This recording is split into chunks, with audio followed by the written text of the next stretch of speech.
My name is Lee. You know me if you've seen the show before. I am probably working solo as a host tonight, which is fine. I guess nobody else wants to take away from watching the Patriots opening game to do the show. So I'll make the sacrifice. It's fine. I'll talk proper football. Everybody else watches the other kind of football. We have John from Philadelphia with us tonight, who has a very neatly trimmed beard. And I appreciate that. I'm the worst beard trimmer in New England, and I'm always like taking bits and hacks of it out. So we'll have to do some grooming secrets later on. It sounds good. Yeah, no problem. The manscaping secrets later on. But anyway, before we get started, I just want to mention, as always, that, several things. One, we are, I think, one or two scarves away from being able to actually print and manufacture our American Hammers TV scarves. So if you go to AmericanHammersTV.us, our website, which is constantly under construction, never any good, there is nevertheless a link to where you can buy our scarves. And we're very, very close, thanks to some generous purchases from a couple of our viewers. So please buy a scarf, and we'll be able to, it's one of these things where you have to have a certain number ordered before you can actually get them made. We're really close to the number. I think we're like one or two away. We've got to count again. But when we get there, we'll be able to get them made. Everybody will get one. So, and then, of course, if we go over that number, even better. Also, we have the bonfire campaign is still going. There's a link to that from our website where you can get hoodies and T-shirts and stuff like that. All this money goes to the bonfire campaign. We give 20% to charity. We give 10% to Isla Caton and 10% to the DT38 Foundation. We're still doing that. And everything else goes to improving our setup here. Which already with StreamYard, you're seeing the result of some of that because we pay for StreamYard, and it's a much better system than what we used to have with Google Hangouts. So also it'll help pay for some of Tim's trips and ultimately, hopefully, my trips to different parts of the country to see games in different cities. Like Tim was in Philadelphia last week. John, were you there? Did you see him? That's why I'm here. That's right. I was sitting right beside him, and we had a conversation. Oh, gotcha. All right. And the last thing is drinkware design. Excuse me. So the bonfire thing, there's a link for our website, or you go to bonfire, search AHTV-2. I think that's the campaign that's still running. And please forgive me, I do have a cold tonight. very stuffy. So if I duck away for a minute and blow my nose, I'll try not to do it on camera. Anyway, and also drinkware design, our friends down in Plano. Give them a shout. Take a look at what they've got going with their mugs, their custom mugs, all their engraved gifts, that sort of thing. If you want a wedding or something like that, you need like a wedding gift, or you need your best man a gift, or one of those things. It's good for stuff like that. Anyway, I think that's all the business. So welcome, John. Thanks so much. Awesome to be here. Yeah. So you are obviously American. We've been getting a lot of guys lately who are expats, which is good. We love those guys too. Yep. But you're a Yank like us. So let's ask the first question. How'd you get into West Ham? So I'm originally from the South. I'm from North Carolina. And as this goes on, you will definitely be able to know that the more I speak. I can't really hide it. That's fine by me. But I was living in New York City at the time. And I grew up playing football, proper football, and I was a goalkeeper. Not a great one, but a competent one. So I always loved football, and I decided at one point I was like, look, I really want to get into it. I love the culture. I love the sport. I just really wanted to get into it, and so I was working and trying to figure out who I was going to support, and that's a very American story, I mean, everyone always has this, who do I support? Waffle back and forth. You ask someone from England, and they're just always disgusted with you. So they have the built-in advantage of having grown up there, and their fathers built it into them, and so we don't have any of that. Yeah, I mean, the people in my neighborhood, they weren't like, I decided to be an Eagles fan, right? I mean, they right. Yeah. So anyway, I worked with this guy who was English, and I see him reading the football magazine one day, and I said, who do you support? And he, to be very honest, he was kind of a dick. And we didn't get along great, but I thought, this is something we could connect with. I'm kind of a people person. I love, getting to know people and becoming friends with people, even if they're jerks. And so he draws himself up as arrogantly as possible, and he says, the only football club worth supporting in the entire world, Tottenham Hotspur. Oh, of course. Right? Every person I've ever told that to, they go, mm-hmm. Yeah, no, it had to be. I was going to say it's either Tottenham or Arsenal. It's got to be one of the two because they're they're the evil twins, right? I mean, they're rivals, but they're right next to each other in North London. Yes. Hate each other because they're so much like each other, you know? Exactly right. Yeah. So Like so this, I knew at least starting off who I did not support. Right. I was like, oh, I hate that. Right. Right. So I'm not doing that. But I've always I kind of grew up loving underdogs. I went to like the first I went to what is it, Nevada Smith's? Is that the bar? I can't remember, in New York. That's so good. It's Smithfield Hall. Yep, Smithfield Hall. Yeah.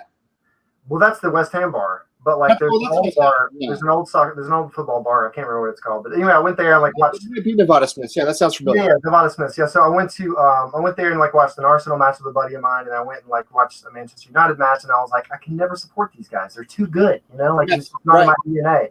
Exactly. You know, I've got to have that beautiful struggle. Oh, absolutely. And so, but I also want a team with history. Yeah. And West Ham is perfect for that. I mean, every time I thought, because I was even like, oh, they just got bought by the Icelandics. This is going to be great. I mean, like maybe they're actually going to be good. Little did I know. Nope. No, Manchester City gets bought by the, I think they're from Qatar. I can't remember. And of course, Abu Dhabi. Abu Dhabi. Chelsea by the Russians, and the Americans now own Manchester United and Liverpool. We get bought by the country where not just the owners, the whole economy collapses. I mean, that's the most West Ham story of all time, really. If you think about it, right? Like the entire world economy tanks right when we get bought by billionaires. I mean, it's perfect. Our savior comes along, right? Our knight in shining armor comes along.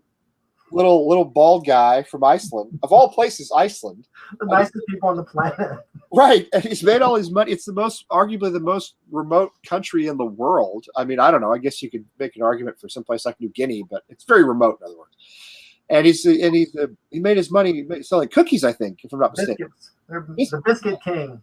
Yeah, I mean, and so he's the guy who's going to save the club. And of course, not only does his operation collapse, the entire Icelandic economy goes under. I mean, you couldn't write a more West Ham script than that. No, you couldn't. And so I got a crash course in West Ham that year because I started supporting us right. Alan Pardew had like 3 matches left. Yes. So I think like the first match I actually watched, and I can't remember if it was like a dodgy stream somewhere, if it was actually in a pub, was like, I think Reading beat us like 5-0, and that's when they sacked him. Yeah, right. Yeah. And so that was my introduction to West Ham, and then then the Carlos Tevez saga, and barely staying up on the last day, and so it had everything. I mean, I remember just screaming my head off when Carlos Tevez scored that goal that kept us up. It was amazing. And if you remember, they sacked Pardew. They brought in Kerbishley. Yeah. And then it was, I guess, the next season, Pardew had gone to Charlton. They had swapped clubs, and we played Charlton and lost 4-0. Yeah. Pardew. Yeah. I mean, the most predictable thing you could ever imagine. And that was in the Tevez season, which of course that turned out to be a great season by West Ham standards, which means we didn't do it in the most exciting way possible. Exactly right. Yeah, it's like my best day as a West Ham fan was the playoff final in 2012. Yeah, right. And that whole season was great, but it was West Ham great in that it was wonderful to get promoted. But we took the most difficult way possible, and even then, didn't win until the 89th minute. Our 88th, I think when Vostey scored, it was right at the end. Absolutely right. In fact, that was one of my best days as a West Ham supporter. We were actually living in San Francisco at the time. Yes, and so the website KUMB. Of course, yeah. We're going to have Graham on from there at some point. We meant to have. Oh, that's awesome! Yeah, so I've been on there for years. Almost as soon as I started supporting West Ham, that's how I found them, and I've been on there ever since. And so I met a couple of guys. I said, hey, okay, I'm in San Francisco. Who's going to watch the match? And it was like 7 a.m. there. And this is actually a crazy story because I proposed to my wife after the game, and I had the ring was my family heirloom ring that was being delivered that morning. I was going to go pick it up from the post office after the match. So I meet these two strangers. One guy lives in San Francisco. The other guy is visiting from the UK. They're both English. They're both West Ham through and through. And by the end of the match, and we're like best friends. We're screaming, we're hugging. There's like a 65-year-old Arsenal fan that runs the pub who's just like rolling his eyes and stuff. It's an amazing, wonderful experience. But like at halftime, my wife called me and said there's someone banging on the door. And it was the postman. He had tried to deliver the ring when I was out at like 7:30, 8 o'clock in the morning. Joking. At 8 o'clock in the morning? That's yeah. It was insane. And so and it was on Saturday. Yeah. So after the match ends, instead of just staying there and getting wasted, I was like, no, I've got to go. So I go to the post office and they're like, I'm so sorry, we didn't mean to. So now my wife is like suspicious. She's like my girlfriend at the time. Yeah, of course. Yeah. Trying to figure out what's going on. And so I was like, trying to be romantic, and I'm, I've already had like 3 pints or 4 pints, and because I figured she'd never suspect that I was going to ask her to marry me after a West Ham match. Right. Like, and it was her birthday. Oh, wow. So I got a way to watch the match on her birthday. That's how you knew she was the right one. Well, that's how I knew that she would never guess that I was going to be asking her to marry. I was like, I'm being such a jerk on her birthday. There's no way she'll suspect it. Like, I'm off to the pub, love. Exactly. So I couldn't get her out of the house after that. She was all suspicious. I was like, let's go walk over the Golden Gate Bridge. It'll be romantic. She said no. So finally I just popped the question right there. She said yes. I made her put on a West Ham kit, took a picture of her, and then put it on KUNB so I could prove. That was it, yeah. Oh, that is fantastic. That's brilliant. Yeah, it's a hell of a day. What is your username on there, if you don't mind saying? No, it's a Hammer and Sickle. Okay. Yeah. Is this a tribute to the Soviet Union? Yeah, well, it's just like it's all like how many different creative ways can we get hammer? Yeah, I used to be American Hammer. Right, like I used to do that for a long time, and I can't remember, something happened, something got wrong with my password or something. I can't remember what it is. So I made Hammer and Sickle instead. So which is sort of the opposite in a way, which is kind of cool. Yeah, exactly. Yeah, I would have fun with it. My picture is a picture of Allardyce in the '70s, doing like it looks wasted. He's got a funny hat on. Yeah. I was on there for a long time. First of all, I'm gonna address this very quickly. Gabe, our buddy down in Austin, he asked me if I'm a Cowboys fan. We're talking about this very briefly because it's not West Ham, but not really, Gabe. I grew up a Cowboy fan. I detest Jerry Jones with every fiber of my being for many reasons. I started following the Patriots in 1993, and you can look up their record back then. It wasn't good. So I've been a Pats fan for a long time. So not really a Cowboy fan. I did grow up a Cowboy fan, though, in the late 70s and 80s. But anyway, getting that out of the way. I think I proposed to my wife in a similar way. I think I was leaving on a trip, and the FedEx guy showed up with the ring, and I was like, hey, ring. Wife, marriage, leaving, bye. That's right. That's pretty much how that worked. That's a fantastic story. Yeah, I signed up. I was on KUNB for a long time as Walthammer USA because I used to live in Waltham, Mass. At the time. Sure. I know. Yeah, I've seen your. I know that handle. I've seen your post. Yeah. Yeah, I haven't posted in years, but I used to post out there. Now I left Waltham a long time ago, so the name doesn't make any sense anymore. And a lot of people thought my name was Walt, like Walter. I thought that was. But anyway, I was from Waltham, which I thought they would get because there's a Waltham Stowe, I think, that's in maybe Essex or not far from there. Anyway, it didn't take. But sure. Now I live in Chelmsford, and I don't really do message boards a lot anymore. But maybe one of these days I'll revive it if I can remember my password, which is super highly unlikely. I'll be able to do that. But yeah. Living proof. I mean, you just have to make a new. It's kind of, but they just redid the site though. Graham did all the work and it looks gorgeous. So it'll be easier to get your password back. We were supposed to have Graham on, and we had a technical problem with his computer, and it didn't work. So I have been meaning to reschedule with him. I am going to do that. I am going to do that. So we'll do that one of these days. Gabe, look at this. He's always giving me a hard time. Yeah, whatever. I don't care. I don't care. It's only the NFL. It's kind of far down my list of things that I pay attention to. Yeah. Anyway, so now tell me, you are from North Carolina, and I can tell now. I can tell by your accent. You have a little bit of an accent, the way I still have a little bit of an accent. If we were having this conversation over beers, there would be no mystery whatsoever. It was very Well, I've worked a very long time to lose my Texas accent, and I started even before I left Texas. I started in high school. I started to try to pattern my speech after people I knew from other parts of the country, right. because I just figured at some point in my life I wouldn't want to sound, like Lyndon Johnson or Tommy Lee Jones, or I just wanted to sound a little more neutral. You don't sound like Tommy Lee Jones. Well, I don't know. I guess he's not a bad person to sound like, right? But okay, so maybe Matthew McConaughey is a better example. I don't want to sound like Matthew McConaughey. But my mother has moved in with us now. So my mother's lived with us now for the last 6 years, and she's got a super hardcore Texas accent, so it comes out in me now a lot more than it used to. Yeah. But my boys, I'm just struggling with my boys to keep the Boston accent away from them. Yeah. My son yesterday on Saturday said something about 3 hours. How something was going to last 3 hours, and I was like, hours. We say our R's in this house. We pronounce our R's in this house. So just saying, But all his friends probably say hours. Yeah. Kind of yes and kind of no. But yeah, a lot of them I'm sure do. Yeah. And a lot of people we know do. So yeah, that's that's what you're gonna get. It's part of the deal. Yeah. So you were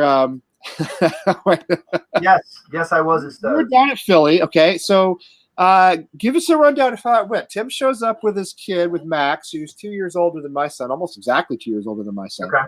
A really great kid. So they had gotten up at like 3 a.m. and schlepped down there. So what was their state when they arrived at Stowe's in Philly? Actually, to be honest, that makes a lot of sense, because when I got there, and like I realized I got there, realized there was no food to be had, and so I was like, I probably should eat before I'm going to be drinking a bunch of pints with a bunch of dudes. Yes. So went and ran and got a bagel, and when I got back, he's sitting there with his son, and they're kind of like, that makes a lot more sense now. Yeah, no, they were tired. Yeah, they were tired. Yeah, he invited me to come along, and I think we had people to our house that day. I don't remember. I think we had one of my older son's friends over, so it was just supposed to go to work. But also the whole sort of 3 a.m. departure, I was like, I can't do that stuff anymore. I'm too old. I can't handle it. I'll wreck my whole weekend if I do that. I can't handle it. That's early. That's dedication, man. So how many? Oh, really? Days of Confused is based on your high school. We'll get back to that in a minute, because that's a great movie. So how many people were there, and give us a feel for what the atmosphere is like? It's a good game to watch. Oh, ended up being fantastic.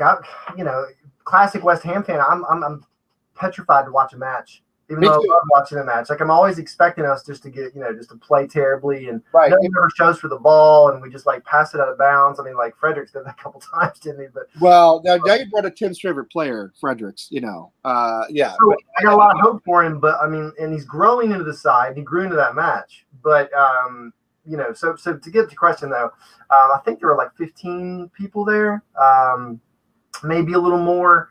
I showed up with the two guys that kind of got the whole thing going and started. It was my first time going. Really? Okay. So it was your first time. Yeah. So at first the atmosphere was a bunch of guys just standing around, like no one was really talking that much. It was everyone watching, and the match had just started. And then as things got going, more and more people started having conversations. And then I tried to get bubbles going, which did not go so well. Then later on, it got way better, and there were a couple chants and things like that. But like, it definitely had the feel of a group of people who were like me. We all wanted something like this. We've all wanted a West Ham club to find other West Ham supporters, and now that we found it, we're like, what do we do? Who are you? Right. How does that work? I mean, it was a little, when we went to Premier League mornings in Boston back in March. Of course, the match was terrible. We lost that match. That was the home match. We lost to Everton 2-0, and it was a non-performance on our part. Yeah. I kind of felt the same way, because we showed up. Of course, it was a very crowded event, but there were probably at least 100 West Ham fans there. And there were that many in the Boston area, and maybe some of them came from other parts of New England. But I mean, the point is, we all stared at each other like, Yeah. Ken was there. My friend Ken was there. Ken, Ken's in the chat room a lot, although not tonight. But he's in H Hammer, by the way. On if I think he still posts his number from up in New Hampshire. If you see him on the message board. So, and we kind of just looked at each other like, well, what do we do? Do we like talk? Do we sing? You know what I mean? What do we do? Yeah. And then, of course, ended up our match was the last of the day, and it was total garbage, and so it didn't really matter. There was nothing to do. There was no reason to be sort of sociable or excited or anything else. But yeah, I know it's kind of funny. You want it, you get it all together, and it's like it's a little bit like when you're in junior high and you have your first girlfriend. You know what I mean? And she's not like really your girlfriend, but she's kind of the girl you see you're going out with, or and maybe the kids don't do this anymore. I don't know. This is in the 80s. This is how it worked. Yeah, you like sort of hold hands with her in the hall and stuff like that. Right. But it's basically like, yeah, is this it?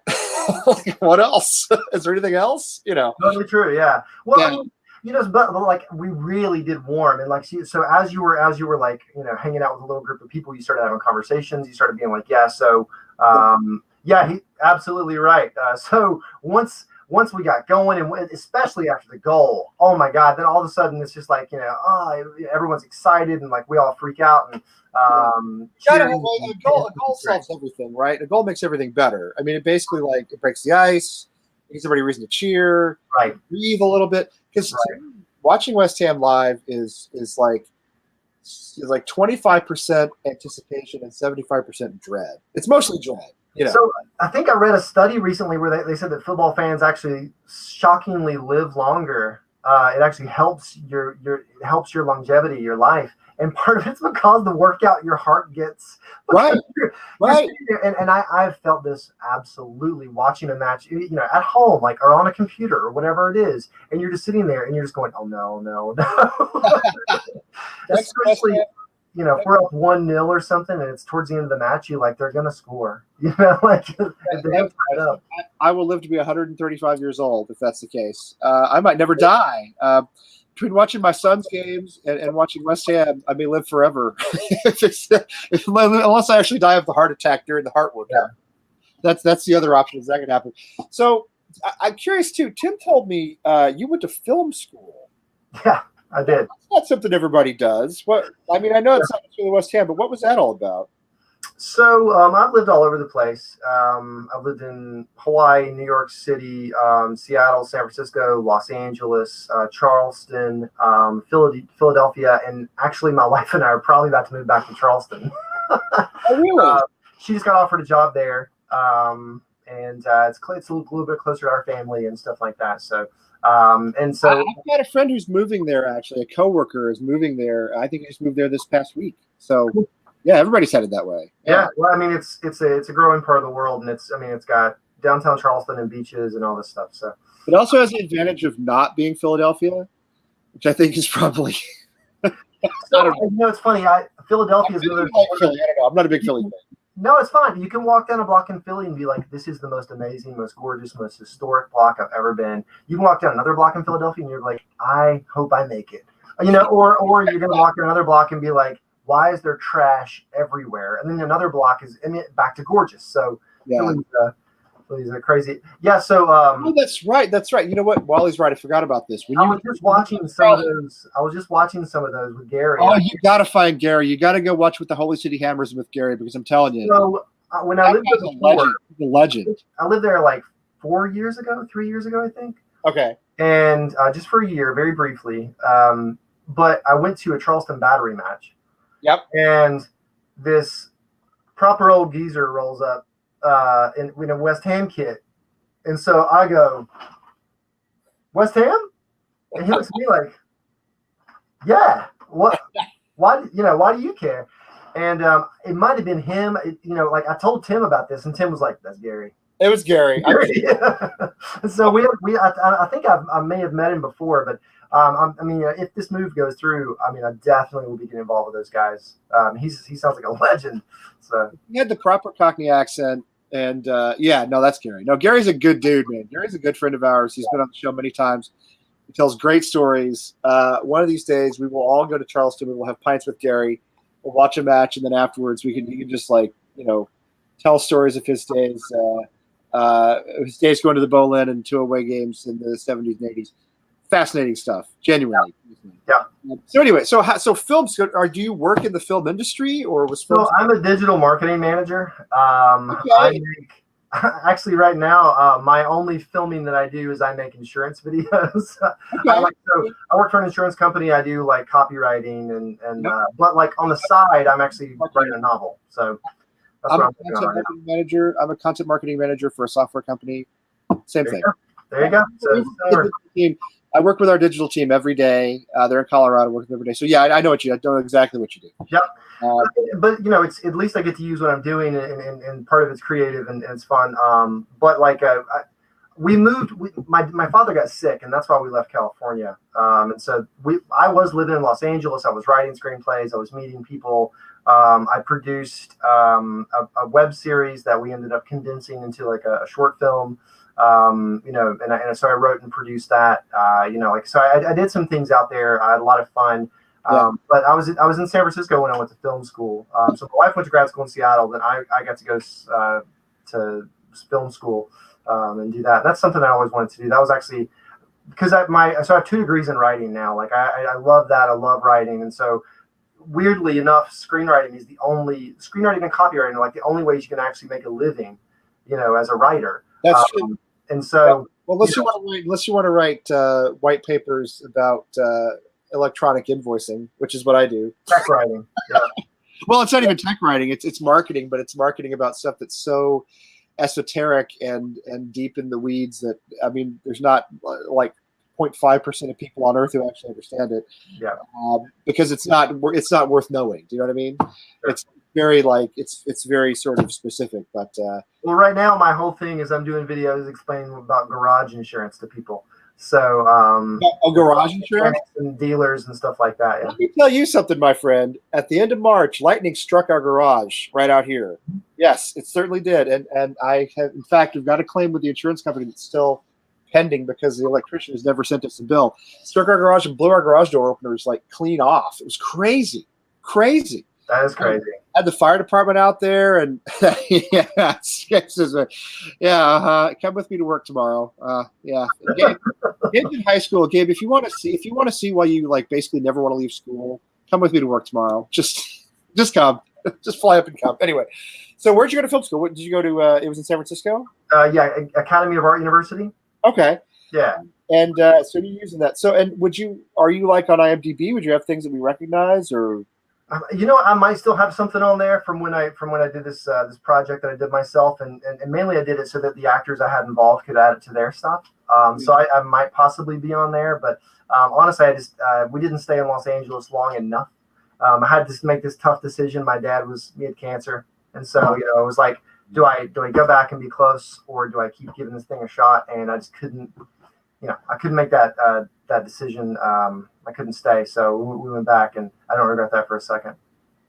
No, I know. Obviously, you don't. I understand that completely. I was a journalist, not a well-known journalist. I was in the technology industry and wrote for trade magazines, but I loved it. I loved every minute of it, and it just wasn't a sustainable career. So here I am in the marketing refugee camp with everybody else. You know what I mean? Yeah, totally.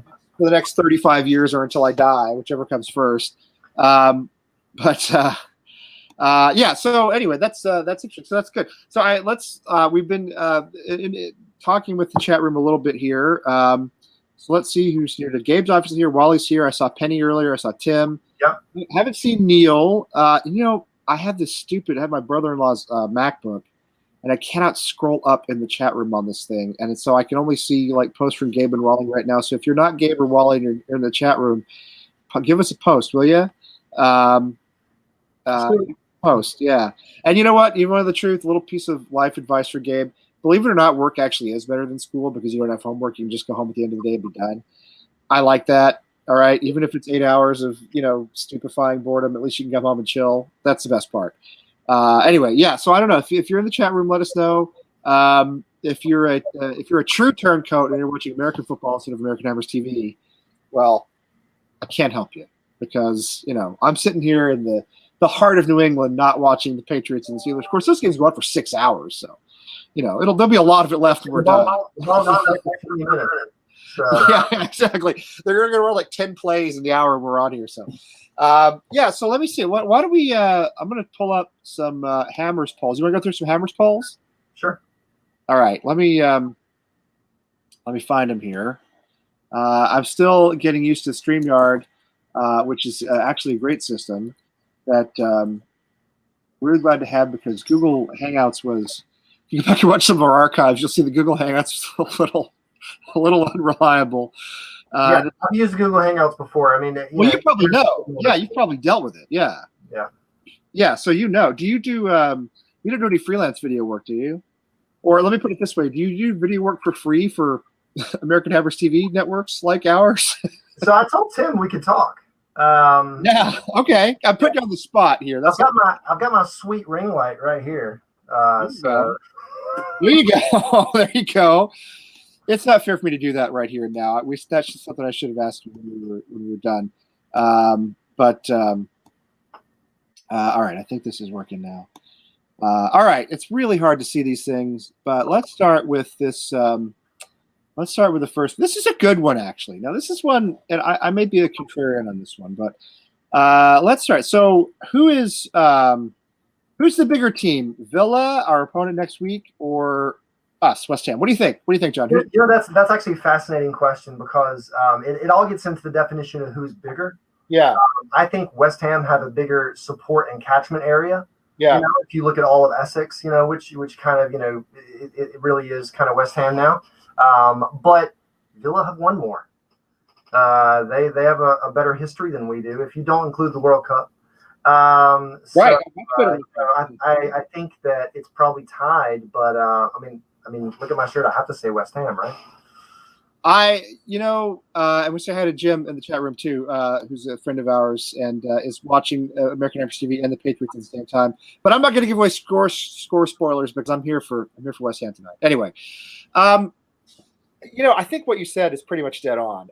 I'll bet you if you took a survey, any sort of reliable survey, I bet West Ham would have more fans. I think because Villa's in Birmingham. That's a pretty big city. I think that's it's a huge city, but I think like over the past 5 or 6 years, Villa have not had the success, the success that they deserve. I mean, they're a big club. They really are a big club. I mean, the same with Everton.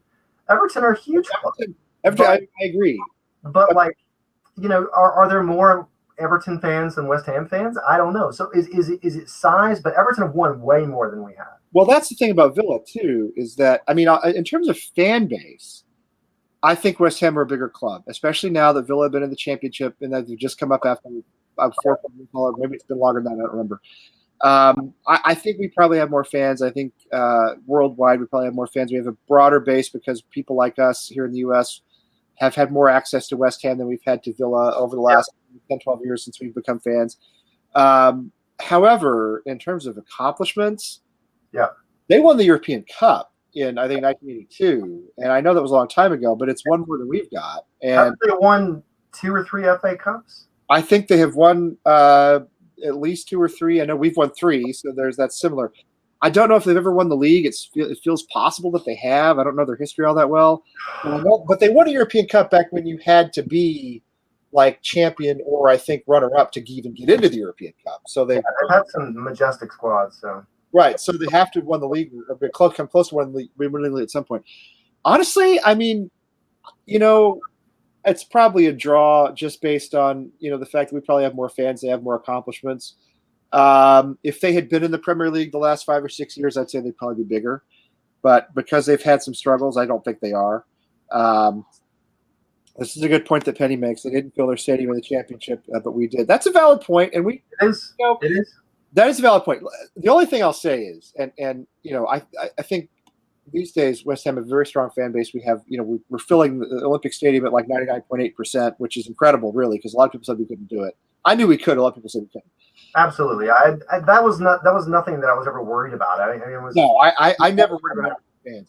The only thing I'll say is that if you go back, not even that far in our history, if you look at Twitter, if you look at Vinny on Twitter, who posts a lot of old clips of West Ham goals and West Ham game highlights, a lot of games in the 90s, and even early 2000s played in front of like 18, 19,000 people at the moment, And they weren't all when we were down. Some of them were Premiership matches or First Division matches, whatever the case would have been at the time. So, it wasn't always the sort of fortress that people remember it being. But yeah, I mean, it's true that we did fill our stadium in the championship. It's true that we fill a gigantic stadium now. So I would like to say that we're bigger than Villa. But I mean, again, as you said, in terms of accomplishments, yeah. I think if you're going modern football, the definition, I think West Ham's probably bigger. We make more money, so, but at the same time, yeah, historically, I think they're better. I'm scrolling through here because we just talked about Villa. I want to talk a little less about Villa. Should we talk about old Holler, because didn't he became the second time today, right? Do what? Didn't he have I think he had his first son today. He had a kid today. Oh, did he? I think on Instagram. Yeah, I saw. I see that. Oh, wonderful. So he has a daughter already, and then very, very sweet post about how his wife just gave birth to a son. So. Well, I wanted to stop on that question anyway because I want to talk about him. So the question: do we think he'll score more than 20 goals this season? And that's what I'm going to look that up because I did not realize he had a son. That's fantastic. I didn't follow her. Because she's awfully young, isn't he? Isn't he like 20? 25.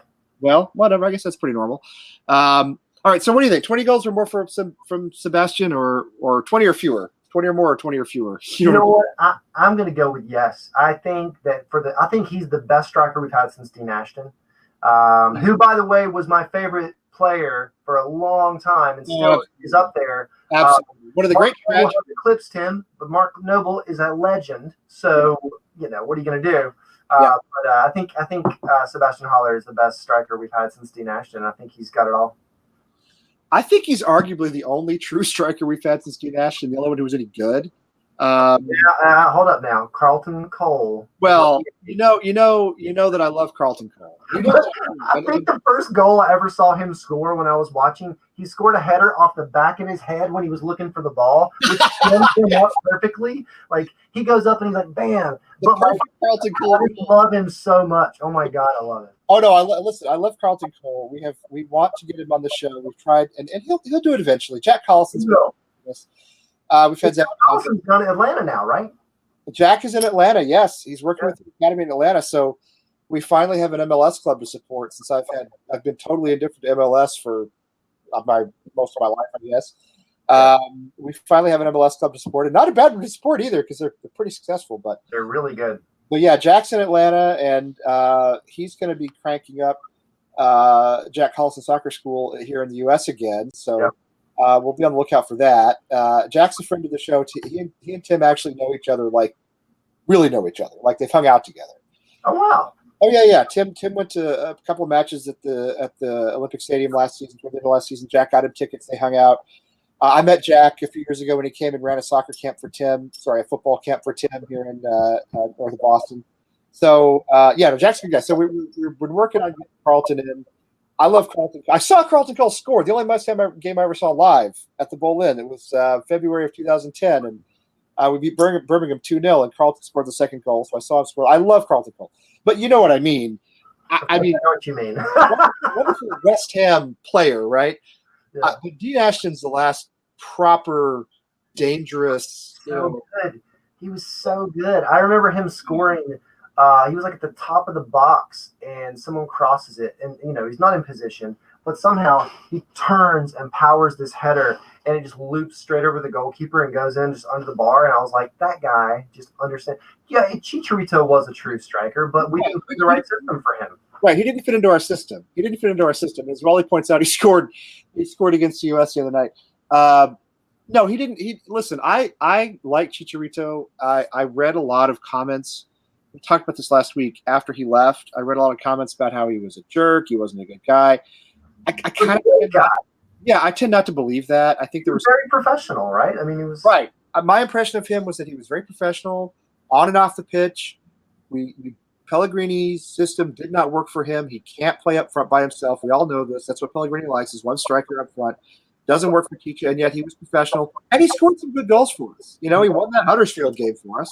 Didn't he have the best goals to minutes ratio the entire time he was at the club? I think he might have. That's probably true. Yes. And he was willing to be a super sub. My evaluation of the Chicharito era is that it was a success and that I liked him. Yeah. And I'm sorry he didn't fit into the system, but Right. but I have no bitterness toward him at all. No. And yes, Gabe's right. He was a true striker. He just wasn't a true striker that fit into our system. Sebastian Aller, when I watched, the overhead kick goal was fantastic, but the other two goals he scored, I really loved because they're just pure striker goals. Exactly right. Exactly right. I mean, getting in between the defenders like that, and then following the ball and knowing where it's going to be, putting yourself in that position. That's all the stuff that they say, that we can't teach you to know where the ball's going to be. That's that instinctive, thing that thing that. But like I remember when we were we're at Stowe's, we're watching the match together, recently, and he scores that goal, and we all jump up and we're losing our minds. And then me and another guy, I can't remember his name right now. He looks at me, he's like, "I think we got a striker." Like, when he comes through he makes a run. He does what Arnautovic never knew how to do because Arnautovic was a winger. He was a converted winger. Aller makes a run. He times it perfectly. He's like a ninja. He slips through the defense. They don't mark him, and he scores. He gets on the end of a cross. A great Masuaku. I guess I'm saying his name correctly now that he's been playing well. A great Masuaku cross in this case. But I think Aller goes for more than 20. I think he's the best striker we've had since Dean Ashton. And, I'm with you. I think he's the real thing. And if he stays healthy, because that's always the thing with us, right? Oh, yeah. Let me do that. If he gives us 30 some odd Premier League matches this season, then I think, absolutely. Well, and let's be honest, if he scores 15 goals, he's still going to be the best striker we've had since Dean Ashton. I mean, like, you look at our striker record, it's absolutely atrocious. We've had one striker score more than 10 goals a season in 10 years or something like that? Yeah, no, and we're the first club, I believe, to have 150. Is it 150 or 100? It's 150 different players score goals for us in the Premier League, which is surprising because there have been like 5 seasons when we weren't in the Premier League, right? I mean, we missed the first season of it. We missed 2 seasons in the 2000s, then we missed the one in 2011, 2012. So we actually have fewer seasons in the Premier League than some other clubs, but we haven't had strikers. So we've had goals out of the midfield, we've had goals from defenders, we've had goals from wingers from all over. And then we'll get a good striker like Bellamy. I think Bellamy was great. I loved him. Yes, he was one of those. He's a bastard if you play him, but when he's with you, he's your bastard, right? So he loves him, right? And he was excellent. And then David Sullivan, runs him out of the club. So it was shocking to me. I liked Bellamy a lot. I thought Bellamy and Ashton up front, if they ever had the opportunity, would have been extremely dangerous. Unreal. Bellamy was the PK Subban of footballers. He was, I don't know how if you watch hockey, but he was the guy like Milan Lucic used to be on the Bruins, years ago. I did not watch hockey. Okay, well, anyway, I'll try to think of a better example. Anyway, he's the player you love to hate unless he's yours. And if he's yours, you love him. Exactly right. It's like Robbie Savage was that way when he was in the Premier League years ago, and even prior to the Premier League. I was even though he wasn't a West Ham player, I liked Robbie Savage because he was a bastard. Yeah. He got under everybody's skin, Yeah. And that's what Bellamy did. I think Bellamy was great. I think it was a shame the way what we did with him. Let's do one more Hammers poll, and then we can move to another thing. I saw a picture of our friend Winston Reed today. Winston Reed, who to me hasn't played in so long that I almost think of him in terms of pleasant memories as opposed to a player who's still in the squad. And I forgot he was wearing his purple training top and I forgot he's still getting paid by West Ham. So, I mean, this is probably an obvious question. Obviously, we already answered. I don't know if I answered this or Tim did. It doesn't matter. What do you think? Would Winston Reed fit into the starting 11 today? So here's the thing. I actually think that all these people that said no have forgotten that he was our best defender for years. He is Angelo Obana. Thank you very much. You're really a solid player, except for the twice a game where you just forget where you're at and you are thinking about your grocery list and you let someone go by you. But Winston Reed, if fit, but here's the kicker: you need to have an asterisk here, right? Because if fit and if he's the same player he was before he got hurt. I think that's the question to me. I agree. if he is that player, 100%, yeah, him beside Issa Diop, and all of a sudden we are an unbelievable defensive unit. But if it, I mean, it's probably going to take him a year to get back to full fitness and back to match fitness. And then how old is he now? He's like early 30s. Yeah, I mean, he's got to be. I'd have to. I'd have to look that up. But I mean, he's been with us. I want to say we bought him after which World Cup was it? We bought him after maybe it was 2000. Was it 2010? Was it? It might have been. It was after the World Cup. It was after because the World Cup with New Zealand. Yeah. Oh well. It was after. Yeah, he was after. We played him right back. And I think it was 2010 World Cup when we bought him. Yeah, he's 31. He's 31. Yeah, which I mean, defenders can play for a long time, you know. They can, and I mean, like Ogbonna's quick though. He does have pace. He's a unit. You know what I mean? Like so. Yeah. But Winston is so clever. He's such a smart player. I agree. His leadership. I'm actually with you on this. And yes, apparently we bought him in 2010 after the 2010 World Cup. He's made 194 appearances for West Ham. I think, you know what? I think your take is right. On the face of it, I would say no, he wouldn't get in the starting 11 because I feel as though he's been out for so long that he's going to need a lot of sort of match fitness time. I don't know if I think people forget that he really is a better version of what Balbuena is now. It's true. I feel like Balbuena should be starting right now. I don't understand what happened. We had such a good system, such a good unit back there. I don't know what happened with that either. One of the real curiosities, and I haven't complained about West Ham the last 3 games because we've won 3 on the trot and 2 in the league. But I don't know why we've gotten away from Balbuena and Diop. He was a left-sided center back in the left center back position, left-footed center back. So. I mean, Ogbonna's left-footed. I mean, I understand that. We had a proven pairing back there. I thought. No, listen. You're preaching the choir. I absolutely think Balbuena should be there. Yeah, I didn't understand that. But like you said, we have one. This is our best August in what, 10, 15 years? Best August in I don't know how long. A long time. The Premier League era, probably. I mean, it's very possible. Yeah. Well, clearly. I'm doing okay. I think in the Payet season, I know we beat Arsenal in the opening match, and I'm not sure what happened. I don't remember what happened after that, to be honest. I think we might have beaten Liverpool as well. So anyway, but we don't play well in August. Let's put it that way. And we played well this August. So I don't want to complain. And Ogbonna has been serviceable. I just don't really understand. I don't really understand why we went away from a proven defensive pairing. But yeah, if you pulled 2016 Winston Reed and put him into the side, yeah, he'd make starting 11. I think he would. I just don't think. I'm afraid that's just. I fear that. Yeah, I know. I'm like I said, even if he is still that same player, it's going to take him a year. I mean, and you can't just stick him in the starting lineup. He's got to slowly work his way back. He's got to play cup games. He's got to play, and he's a center back, so he's not going to get a bunch of sub appearances either. No, those players don't get done. Unless there's an injury, you usually don't see those guys come out. They're going to play 90 minutes. Yeah. And after the August we've had, how do you say no, Ogbonna, you got to sit down, or Diop, for God's sake? We're not going to say that. So no, not right now. Issa, I felt as though toward the end of last season, he got a little worn out by the Premier League, and he made some mistakes, and then he came back. He took a break for a match or two, and then he came back toward the end of the season. And it was much better. I thought like February, March, he started to bog down a little bit. If that happens again, maybe we could see Reed step in. But I'm with you. I don't understand where Balbuena is. I don't understand what's going on there. As we always say, we're not on the training ground. We're not moving to conversations, attitudes.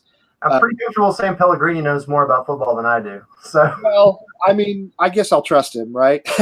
Although sometimes he comes out with a starting 11 that makes me think this guy's – I don't know where this guy's coming from, but – that hasn't really happened yet this season, so yeah, we'll have to. I guess I'll trust somebody who has spent his entire life in football and has won major championships more than a YouTube West Ham host. Yes. His name is the Engineer. I mean, how cool is that? I would say. Do what?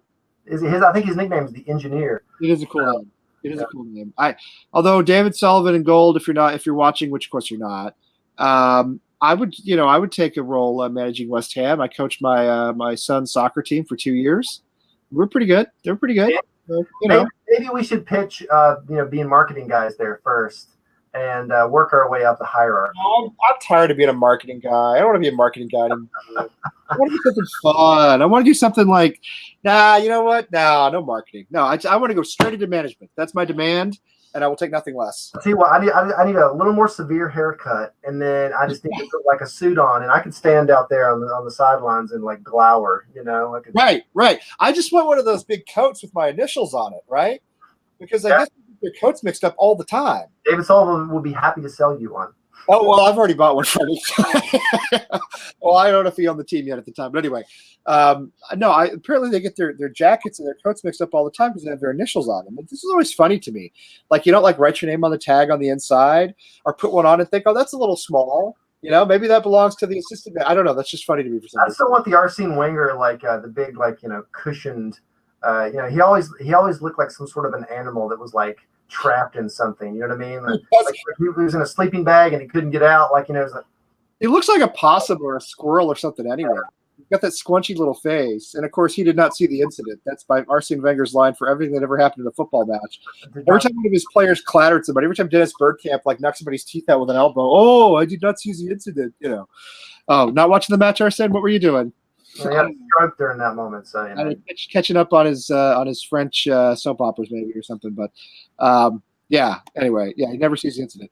All right, I think that's pretty good. I think it's pretty good for Hammers polls. I'm with you. I think if we could bring back vintage Winston, he'd fit in. And I think he's still very important behind the scenes for the club. Oh, I think he's probably leader. He's a leader in the dressing room. I think is he still vice captain? Well, he might be. It wouldn't surprise me. I mean, apparently anybody can be captain now because Ogbono's already been captain, so I guess it doesn't really matter. Yeah. Well, Mark's still. Even when Mark's not out there. But what a difference when Mark is out there. I always love it. KUNB always has so many people. Oh, he's too slow. We need to get Mark Noble out of there. We need to upgrade on Mark Noble. Then Mark Noble plays so much better. He sees the game better than anyone. He plays to the level of those people around him, and to me, that's amazing. I agree with you, and I'll tell you what, we have on here, we've been doing this since the end of January. We did pretty much the last half of last season, and we talked a lot about how Mark Noble's too old, too slow. He only has 15, 16 games in him. Man, right now, we can't do without Mark Noble. I think he's our talisman. He's tough. He's in everybody's face. He's a true captain. He's a true leader. Well, he learned so much from Nolan, and I will forever be grateful for Nolan because he came into the club. Talk about slow. My 9-month-old can run faster than Nolan can. But he took a lot of crap too. Nolan did. You know what I mean? He sure did, and still scored so many amazing, important goals for us. He came to us at a time when we were so low, and brought this unbelievable guidance and leadership, and he steadied the ship. He really was the captain. And I think Mark Noble learned so much because he's the same style of captain. Absolutely. No, I'm totally with you. And so we want to get John. We want to get to our rapid fire questions for you. Although I could go on about this all night. In all honesty, this is a good conversation. But we want to get to our rapid fire questions for you that we ask of every guest. Now, okay, I'm going to bring in a special guest here in a minute to ask you your rapid fire questions. I'm making him wait. Just because I can see him. He's looking at me. I can see him on the StreamYard. I don't know if can you see him on the StreamYard? Yeah, he's looking at me. He's going crazy. All right, here he is. It's Tim. It's the boss man. Wait, no, we can't hear you. Can you hear me? Yeah, now I can hear you. Good. Yeah, so what's up, dude? Long time no see. Yeah, right? It's been a few weeks. Yeah, man. So John, you know James Lipton, right? Because you did film school. You know Inside the Actors Studio. Right? Okay, hear that voice? Well, wonderful.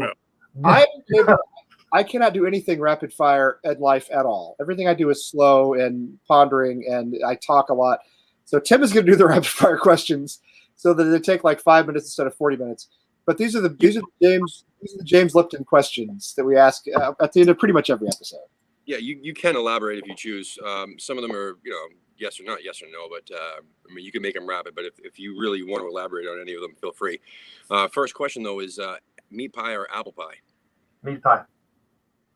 Any particular kind? That was quick. Steak and kidney. Okay, now I forgot to ask. So you've been to England? Have you been to a match at West Ham? Yeah, I actually saw us beat Manchester United at Upton Park. Well, I guess that's the best you can do. I was on the front row behind this. My friend's a big Man United fan. He got us in there. We're in the front row, and I was behind the goal when Cristiano Ronaldo missed a penalty kick right at me. And I was on Match of the Day later when they showed the replay, and you see me like slamming, like, because I was trying to celebrate, but I was with the United fans, so I couldn't. Right. So, that's a better story than the proposal story. I like that story even better than you proposing to your wife. Amazing. It was a great day. Yeah, that's cool. That's cool. You're an old school guy. You've been around. I can appreciate that. Yeah. Anyway, go ahead. Who's your favorite player in the current West Ham squad? Mark Noble. That's a good one. We've heard that a few times, haven't we, Lee?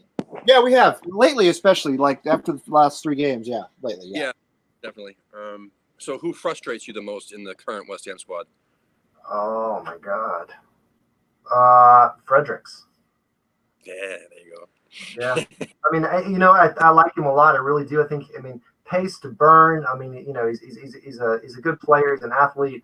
But I feel like he's still getting used to the wavelength of the club. I still like he's still trying to get that confidence up and learning how Pellegrini really wants him to play.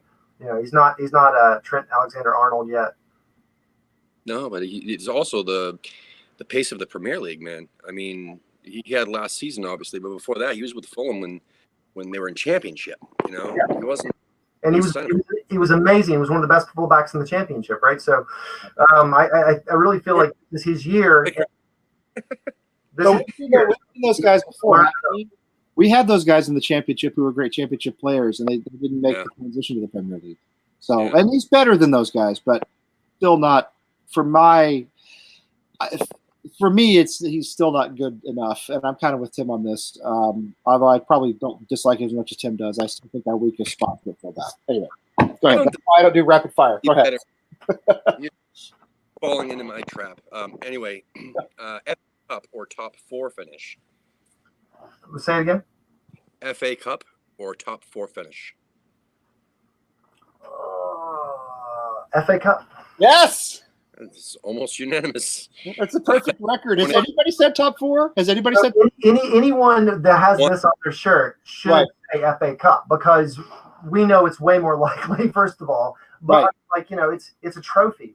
I mean, if we get it's money. The next season, there's nothing guaranteed. We're gonna get like embarrassed a couple times. You know us. I mean, like we'll end up finishing 15th in the league. I mean.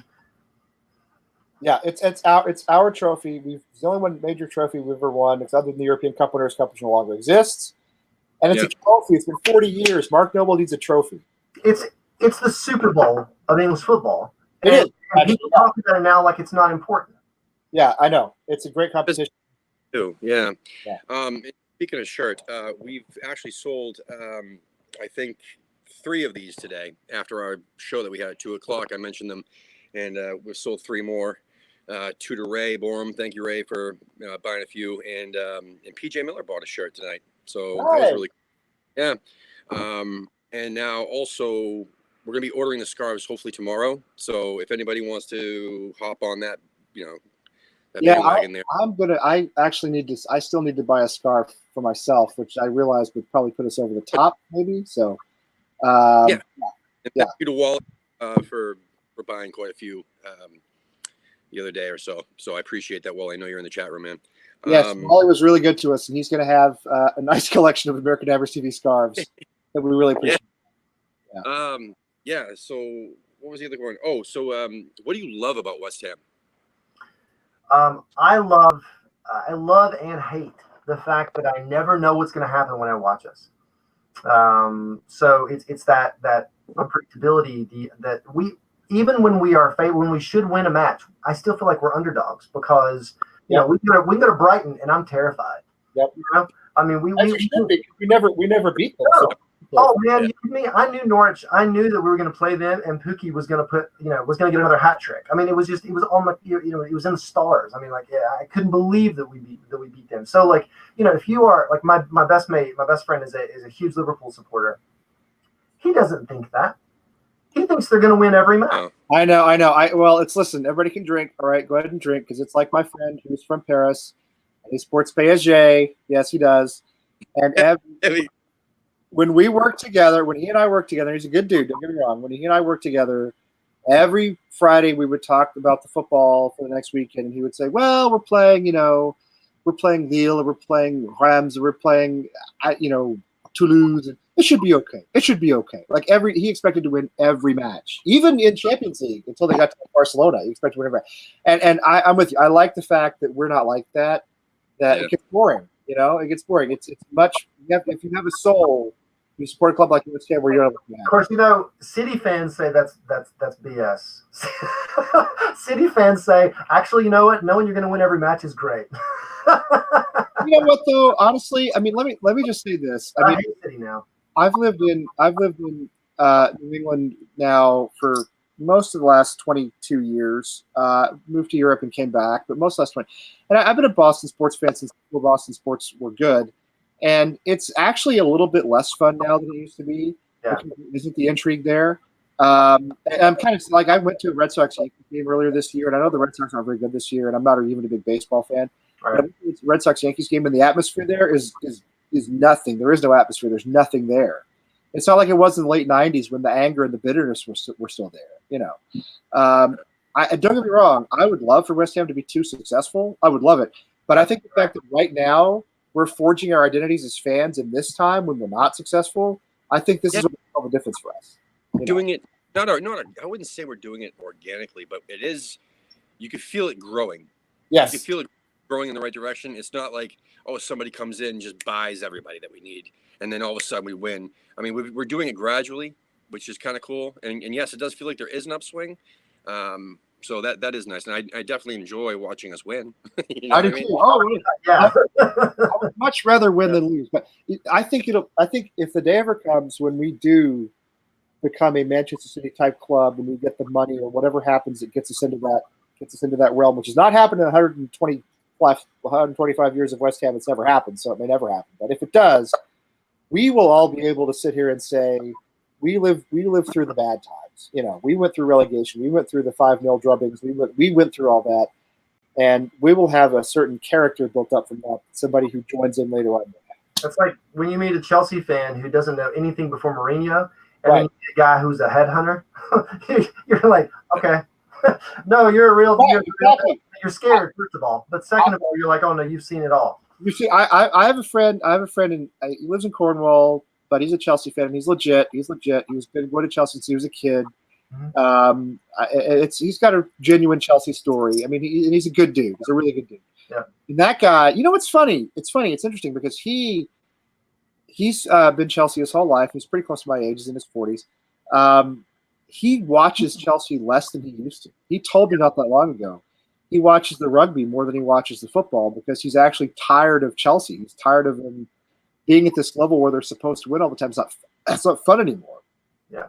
And so let the City fans say what they want. I respect the ones who were around when they were in the third tier of English football because there were a lot of them. But the last 5 years, we've been beating the big dogs and getting trounced by the teams that we should be beating. It was very frustrating, very consistent. But this year it's just the opposite. We got spanked by Man City, and then we're actually beating the teams or even getting a point from the teams that we should be. So who knows? Hopefully, that's why I'm really excited to play Man U. Yeah, me too. I am too. Yeah, I think we have a real shot at that one. Yeah, I think we have a real shot.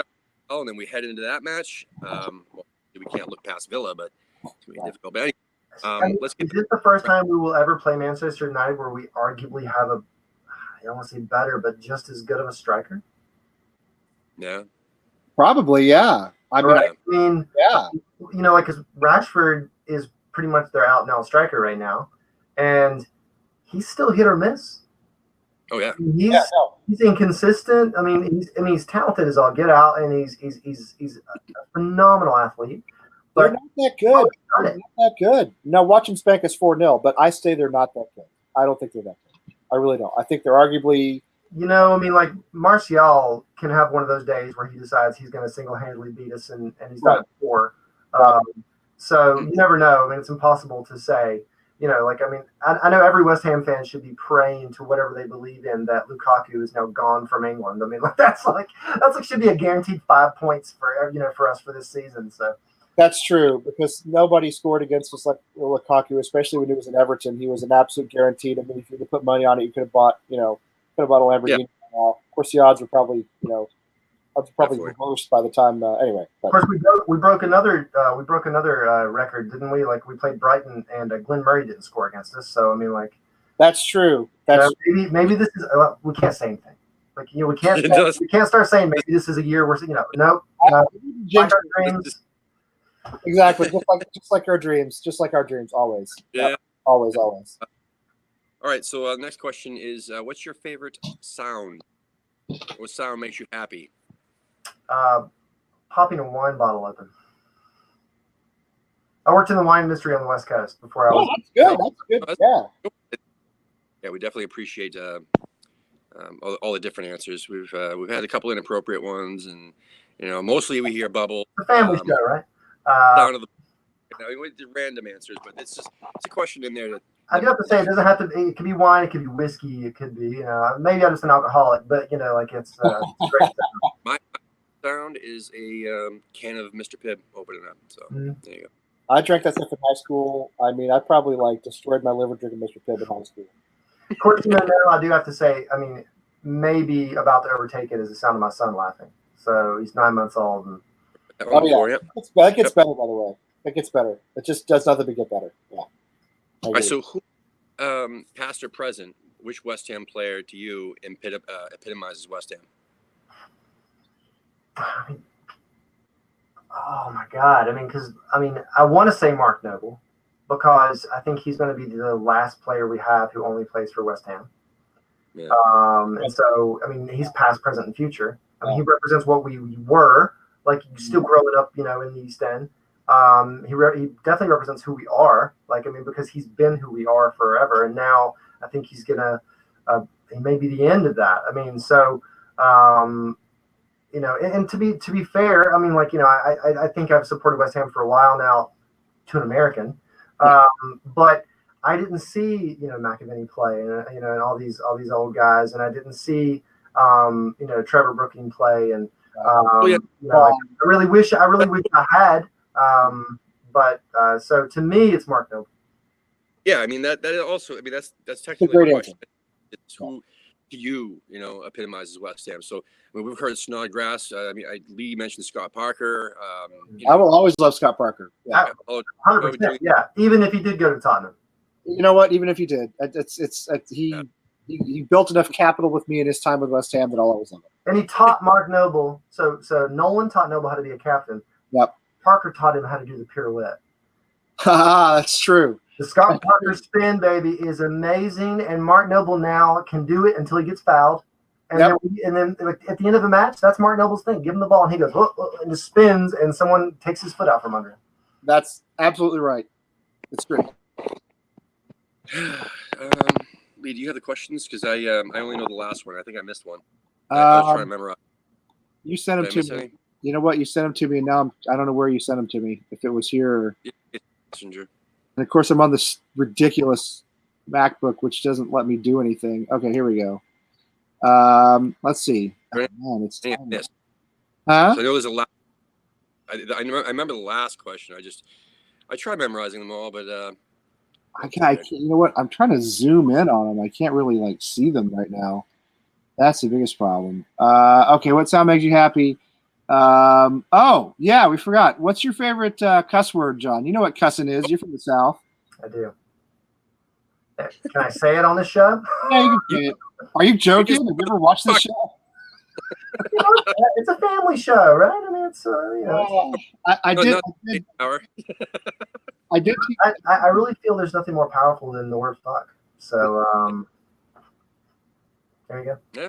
No, that seems to be the number one answer. Number two begins with a C and ends in a T. And that's proper old school West Ham right there. yeah. Okay, another one, Tim, that we left out, and then I think there's like two more. There's two more, yeah. So which team do you love to beat? Oh God. Sorry, I should have let you ask it, Tim. No. Well, anyway, which team do you love to beat? It's Tottenham. The last. It's Tottenham. I love ruining their day. I love ruining everything. I mean, and they're like, oh, it's their cup final. Great. Guess what? You didn't win again. So, I mean, wonderful. You're not the best club in England.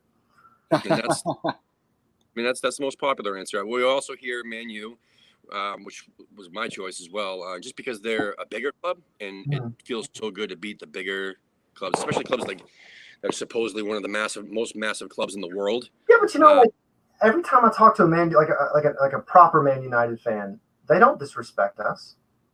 They don't. No, they don't. No, I have a really good friend that lives in California right now, and he's from Manchester. He's but he still supports United. That's the joke, right? I mean, he doesn't support City. He supports Manchester United. But he's seen them win European championships and like in person and stuff. And but I told him I support West Ham. And he was like, "Oh, good for you. Oh, okay, yeah, that's a good answer. Oh yeah, I've always had a place for West Ham. I feel like that's like it. Yeah, old school Tottenham guys. I mean, like sometimes they're like that, but usually they're like, yeah. Well, for me, it's Chelsea. But we're not talking about me. And I think there was a time when I would have said Chelsea too. I feel like, but I love beating Tottenham too. Let's face it. I mean, I don't. Any opportunity to beat one of them is But I'm happy for us to take to gloat. I won't be caught dead I won't be caught in the same room as these fucking idiots. Especially right. The reason why I picked Man U is because if we beat them, I could go to anybody on the street and someone would ask, "Hey, what'd you do today?" "Oh, I watched my team beat Man United," and they'll know who the fuck Man United is. That's true. That's a good point. That's why my coworkers, my friends, everybody who doesn't even know what soccer is, let alone. Yeah, they'll know. So anyway, yeah. So I think the last one is the one about going back in time. Oh yeah. So if you could go back, take a time machine back to any time in that's West Ham related, to experience anything West Ham related, what would it be and when? God, probably the world the FA Cup. I'd probably go back and watch us win the FA Cup. Which one? 80, I think. 1980, yeah. That's the number one. That's the most popular answer. Yeah. I mean, not only was that our last moment of glory, but it was like it was a great team, and great time, and but I mean, like it was a good time, but it was a rough time too. So like, I mean, we talked to Gary Moore and maybe find out some more stories, but I've met some proper old school West Ham dudes, and they've told me some stuff, and so I don't necessarily want to be around that, but like I feel like the atmosphere would be you just couldn't fake it in any other place in time. And it was still the last club to win it from outside the top division that day. Still West Ham left when it won it from outside the top flight. So yeah. Are you outside? Yeah, he's been outside, I think. Yeah, I'm on my my little porch. Everybody else in the house, everybody's sleeping, so I have to sneak gotcha. outside. This is my office. This is my work. This is my job. This is my hat, like from work. So like I'm in my office. Yeah, I'm in the attic. I'm always in the attic up here. Always cooler. Yeah, it's much cooler tonight. Yeah, it's way cooler. I do have one last thing I can tell you guys, though. The funniest thing that happened to me at Upton Park, and this is what my English friends find really funny. So me and my friend from Braintree, who's the big United fan who got a sense, we're waiting to get in to Upton Park. This is in 2007, I think. Like right after it's not Boxing Day, but it's like the match between Boxing Day and Christmas. And no, that's impossible. The day after, it's like 27th or something like that. I can't remember what it was. Anyway, it was like we were there for the holidays, and so we're waiting to get in to see against Man United, and one of the largest humans I've ever seen in my life is like checking people, and I'm wearing this big tan overcoat. American. right? I'm not thinking. I mean, I've seen, Green Street. I mean, the movie that all English West Ham fans hate. I should have, known. So he takes one look at me and he goes, "Could you step aside, please, sir?" And I'm like, "What?"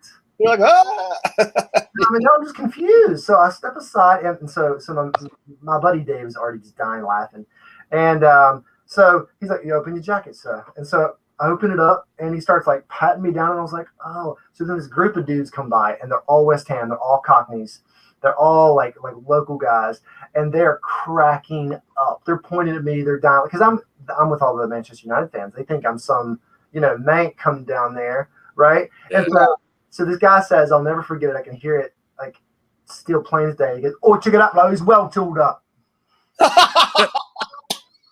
And so Dave loses his mind. He can't breathe. He's laughing so hard.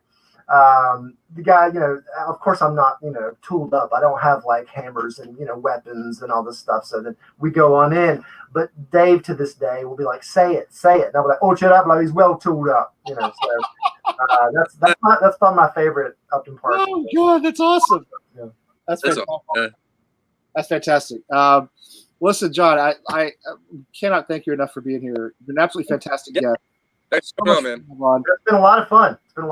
You're going to be back in one way or another. We're going to have you back, either as a guest or maybe helping us do some shows, especially with your video expertise. So you want me to be editing is what you want. Oh yes, and also I want to talk garage insurance after we get off here, because my garage is apparently a literal lightning rod. Anyway, but yeah, you've been fantastic. Thank you. And so, Tim, when's our next show? Is it tomorrow night? Right, Tuesday's the Fat Drunk and Stupid Fantasy Premier League show. So Tuesday, if anybody's in Fantasy Premier League that's watching this, we'd love to have you on as a guest. I know he does it at like 7:30 Central Time. Yeah, it's not a full hour. It's just talking fantasy football. So and that's Alex. That's Alex from Mississippi. Yeah. Mississippi, yeah. That's our buddy down in Mississippi. He wears the claret for West Ham, and he wears the claret for Mississippi State. So, yeah. He worked as over 200 people in our league, which is awesome. Wow. And we're just looking for some people to in the league to randomly pop on from time to time and talk smack about your team and stuff. And then Wednesday, I'm sorry, not Wednesday. I'm sorry. Our next show, dude, is tomorrow. What am I thinking? Monday, right? Monday at 8 o'clock. Monday. Monday at 8 o'clock Eastern time. We have Kyle from Fresno and Zach from Maryland, who are our hosts of American Hammers Radio, the podcast. And they're going to come on about their podcast, which they've already done 5 episodes. And if you haven't listened to it yet, they're getting better every single episode, but it's awesome. It's awesome. I'm so glad I picked those two. They're good dudes anyway. They're friends of ours way back. They were on the show way back at the beginning. I even talked to them before I had them do that. I said, "Hey, you, I need you to do a podcast." And they never even talked to each other before, and then all of a sudden, I mean, they hit it off, and they're doing a great job. I'm really proud of them. So yeah, it's on Spotify, Google Play, everything but iTunes right now. So. SoundCloud, the whole 9 yards. So, go give it a listen. They've already done 5 episodes. We're going to chat with them tomorrow. I don't know who my co-host is tomorrow, but we'll figure that out. And then, Tuesday's Fantasy Premier League. Wednesday, we're being taken over by West Ham is Why We Drink. They're going to be, the 3 of them, Adam, James, and Wayne, are going to do a live episode, video episode of their audio podcast. So that'll be kind of cool. Is that a one-time thing, or is that every Wednesday now? Like a once a month thing. We're going to see how it works. Okay. They would like to do it once a month. And then Thursday we got somebody, I have no idea who, and we'll keep on keeping on. So please buy a scarf. Please buy some t-shirts. These are awesome. Trust me. And the quality of these goddamn shirts, man, this isn't that cheap quality. Nice. I'm telling you, I've had people comment. I'm not making this up. I'm dead serious. I've had people come up to me at work and ask about my shirt, and I'll tell them what it is. They're like, "Oh, you mean it's from one of those websites?" I'm like, "Yeah." I mean, it looks like you bought it at Target or something. You know what I mean? It looks like. I mean that in a good way. It's a really nice shirt. Yeah, seriously. We picked up a subscriber at my office because he liked my shirt, and he started asking me about the channel, and he ended up subscribing, so that was great. But yeah, the shirts are really nice, and I'm going to get some more here. I just got paid on Friday, so I'm going to get some more myself. I'll pick up a scarf. And, yeah, so head on over to the site, AmericanHammersTV.us. Yes. I have links for both the scarves and the shirts there. And other than that, come on, you Irons. Come on. Thank you, John. Thank you. Bye, guys. Bye. Have a good night, man.